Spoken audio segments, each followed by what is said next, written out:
내 치아의 상태가 이런 거 보면 좀 부담스럽다. 이거는 정말 치과 한번 방문해 보셔야 될 것 같습니다. 안녕하세요. 연세일 치과 대표원장 정현준입니다. 오늘 영상은 치아가 거의 또는 완전히 없으신 분들, 식사하는 것 어떻게 할까 관련 있는 분들을 위해서 준비했다는 점 알고 계시면 좋을 것 같습니다.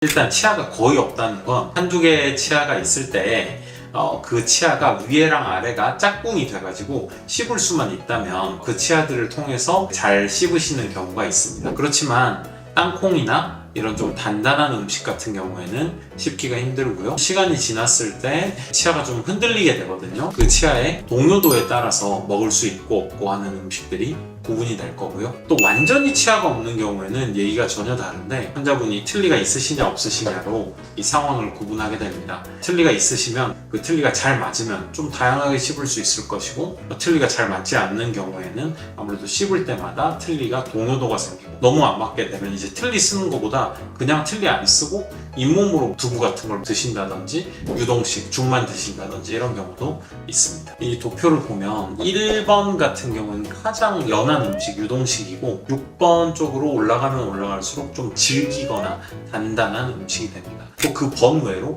사과를 통째로 먹는다든지 갈비 먹는다든지 이런 거는 좀 쉽지 않은 일이겠죠. 그렇기 때문에 틀니가 굉장히 잘 맞는다 그러면 어떤 분들은 내가 불고기 먹는다 또는 나 치킨을 먹는다, 이 틀니로 치킨 먹는다 이런 분 정말 가끔 본 적 있습니다. 근데 대부분은 틀니가 잘 맞는다고 하면 요 3번 밥이나 생선찜 또는 참치여도 굉장히 부드러운 건 가능할 수도 있겠고요. 그 미만 두부나 푸딩, 죽이나 스프 이런 것들을 이제 드시는 거겠죠. 고정식으로 뭔가 임플란트를 한다든지 치아가 단단하게 이렇게 잘 잇몸 속에 있을 때에는 사과, 김치, 갈비, 떡볶이 이런 모든 음식들이 다 저작이 가능한 것입니다. 그래서 이게 좀 농담인데 저는 애플 핸드폰 쓰고 있거든요. 뒤에 보면 이렇게 사과 내먹은 게 굉장히 귀엽잖아요. 근데 이게 실은 치아가 있는 경우에는 되게 자연스러운 그림고 나도 먹고 싶다 이렇지만 어떤 의미에서 좀 틀니를 쓰신다든지 치아가 없는 분이 보기에는 굉장히 좀 슬픈 로고일 수도 있겠죠. 그런 생각을 해봅니다.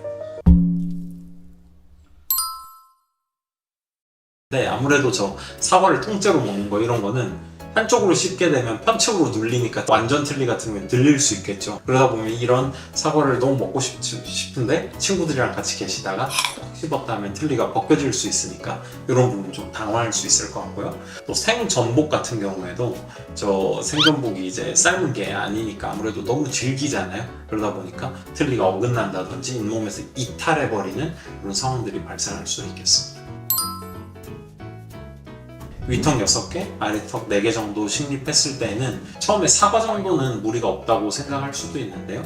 사과를 먹다 보면 당연히 이제 갈비도 뜯고 싶고 그게 사람의 마음인데 우리가 최소한 이제 좀 강한 것을 걱정 없이 식사를 하시기 위해서는 어금니 부위에 임플란트를 한두 개 정도 심어주는 게 더 유리합니다.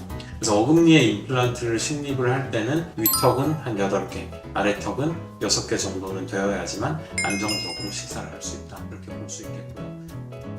자, 오늘 치아가 없을 때 어떤 식사를 하게 되는지 한번 알아봤습니다. 좀 이대로 헤어지면 섭섭하니까 도표 한번 보겠습니다. 내 치아의 상태가 생선전 또는 꼼장어 이런 거 보면 좀 부담스럽다. 3번 정도 되었을 때 내가 부담스럽다. 이거는 정말 치과 한번 방문해 보셔야 될 것 같습니다. 좋은 치료를 받으시면 6번 또는 사과까지도 문제없이 갈 수 있다는 거 약속드리겠습니다. 오늘 경청해 주셔서 감사합니다.